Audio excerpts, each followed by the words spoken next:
So I had something completely crazy happen to me today in my mind that I need to toughen up. What? So those of you who have followed this channel and my other platforms know that I am a narcissistic abuse survivor, a gang stalking survivor.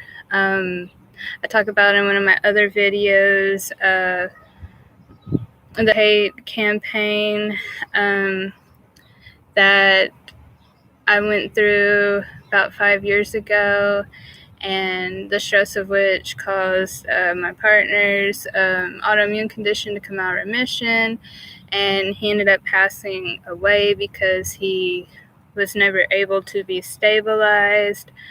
We also lost our only child due to this hate campaign, and I'm not going to go into all that now because I've gone into all that on the other platforms and other videos. So when I hear that I need to toughen up setting, and kind of switching gears to talk a little about my professional career. So, for this boss to tell me that, and I have led teams in 2 separate companies to national recognition, I think my methods produce good results. There seems to be this trend that I've noticed, and I even wrote an article on my LinkedIn page about that. There is this trend, it seems like, where in business, and maybe it's just like a certain small group, maybe this isn't like a complete thing. And what's weird right now is this van just pulled up right beside me as I'm doing this stream, so I don't know what's going on. I'm gonna keep talking. So maybe it's just this small group of professionals that they think that you have to be mean and hard and tough to produce results. And while, yes, you need to hold team members accountable and you need to be firm, that doesn't mean you have to be a jerk. And I have just noticed in a lot of these companies I have left because of the toxic culture.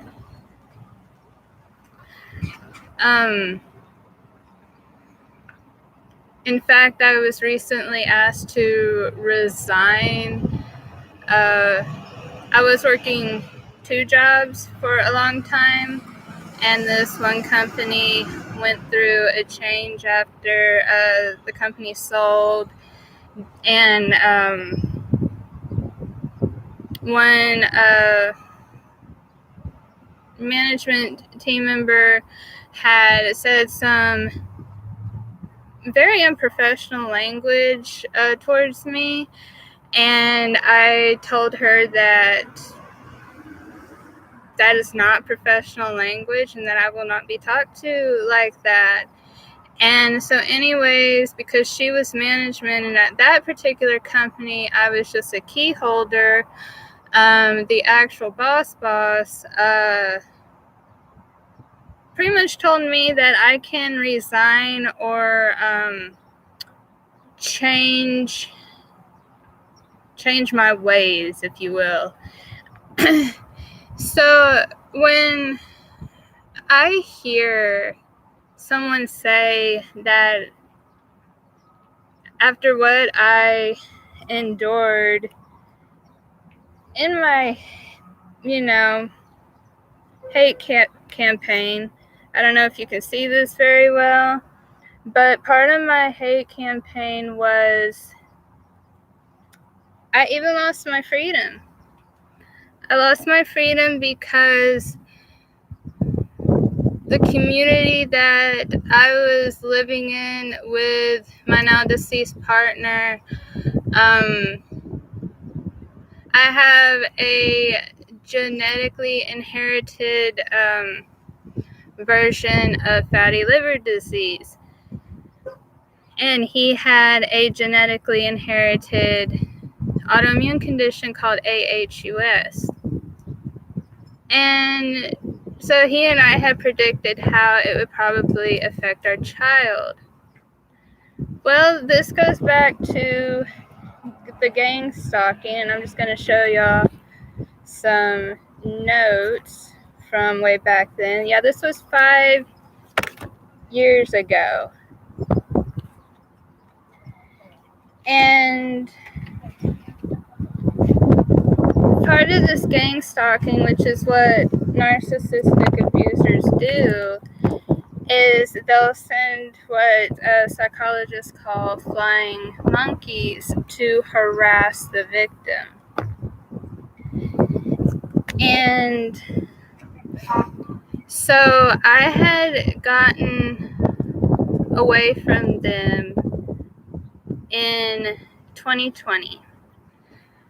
I had to go to incredible extremes to get away from them. I had to change my phone number.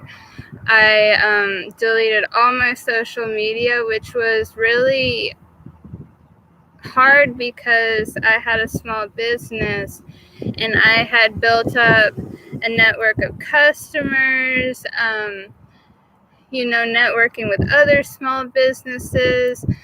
And so I knew that if I was going to be safe, that all that would have to go.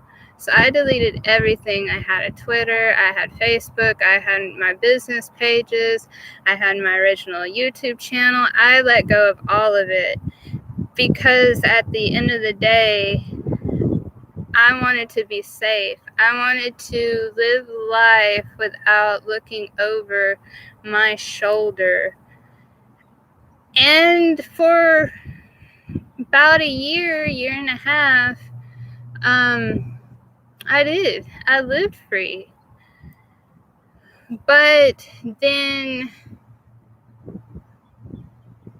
I had my child, and somehow, and for whatever reason, the hospital that she was born at decided to send medical stuff to my abuser's house, to their address. So they ended up hunting us down and got really spooked about all the genealogy,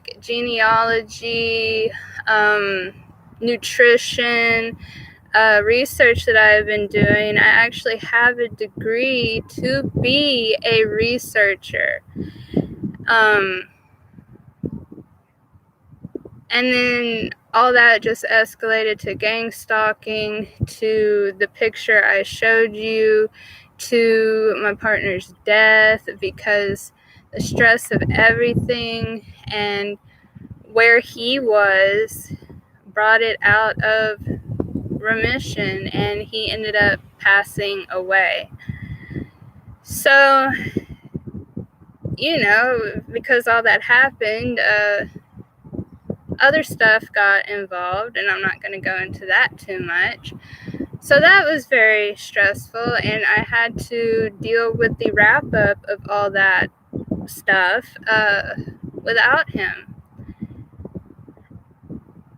And so for someone to tell me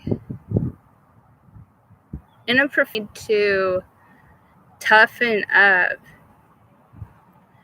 to whoever would say that to me, it's like, you have no idea